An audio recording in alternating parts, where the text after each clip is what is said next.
Can you tell a book by its cover? Should you assume that the story inside is consistent with representations on the outside? Similarly, have you been tricked into thinking someone was an upstanding person, only to find out that the person inside was totally different? It's nothing new. It happens to all of us all the time. As a young assistant DA, I started the first domestic violence unit in a prosecutor's office in the nation. I fought on behalf of all victims, but my crusade was for the battered woman. The women who were shot, stabbed, beaten, and brutalized by the very men who said that they loved them. This week, White House Staff Secretary Rob Porter turned out to be someone whose cover is different than the content of his character. Porter is accused of physically assaulting both his ex-wives. The uproar was predictable. How can someone who works in the Oval Office, who walks with the president, be a batterer? Why didn't we know? Why didn't we know sooner? And who can we blame? Late today, I spoke with senior White House official, a senior one, about the process and was reminded that on January 20th of last year, a completely new White House staff arrived.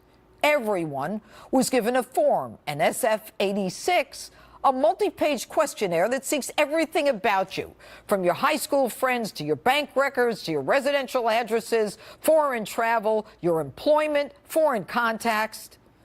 And when the form is turned in, the FBI begins its investigation. In the normal course of events, it can take 6, 7, or 8 months, but rarely less than 6. Complicated ones, like those with high finances, take a lot longer. And as part of its investigation, the FBI reaches out then to local field offices for them to interview the people referenced in the background form.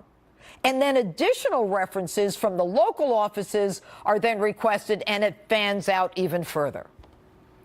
General John Kelly arrived at the White House on July 29th, and as you might imagine, giving his background as a retired Marine, 4-star general, the first since the Korean War to be promoted to that rank while in active combat, he started to check out security clearances.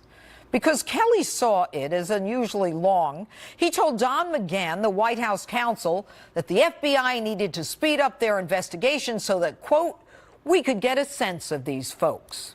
In the case of Rob Porter, a very senior White House staffer, Kelly was advised it was complicated. But since nothing specific was highlighted, Kelly said, we just need to get these clearances as quickly as possible.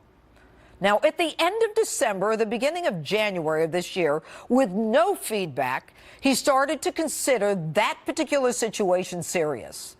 And to the best of his recollection, the background investigation from the FBI had not yet reached the White House, which then, according to protocol, does its own investigation after they review the FBI's investigation to make a recommendation.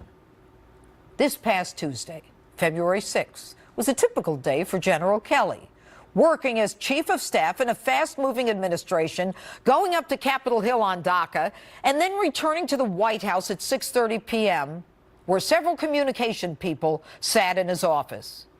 The press had called, inquiring about Rob Porter and an ex-wife who had gone public to say she had been abused. Porter was immediately called into Kelly's office and asked if that was true. Porter lied and said it was untrue. He was then queried by Kelly as to whether there was a police report, was there a restraining order of any kind. He denied that again. Within minutes, another reporter called saying the first wife had now suffered significant physical abuse. That was enough for Kelly. Although he had seen no picture like the one you're looking at on the screen. At 7:30 that same night, he told Porter, you and I both know what's got to be done here. And he accepted Porter's resignation. Kelly, within a few moments, called his deputy chief, advising him of Porter's resignation, telling him he gave Porter permission to come in the next day and clear out his office. So I ask you, Kelly hears about this at 6:30. He calls Porter in, no pictures, no police report, no restraining order. He tells Porter, be gone within 40 minutes. Kelly did what you would expect a leader to do. There was no excuse, there was no hesitation, no justification. He had to go. So, for everyone who's looking for someone to blame, chill out. You want to blame someone? Blame the batterer. He doesn't walk around with a scarlet letter or a sign on his forehead that says, I beat women.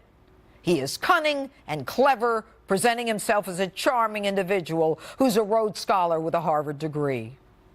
You want to stop a four-star general who is running the White House, who believes in chain of command, who makes a decision within 40 minutes because you hate Donald Trump? Find another scapegoat. You might want to look at the last president. And that's my open. Tell me what you think on my Facebook page, Twitter, and Instagram. #Judge.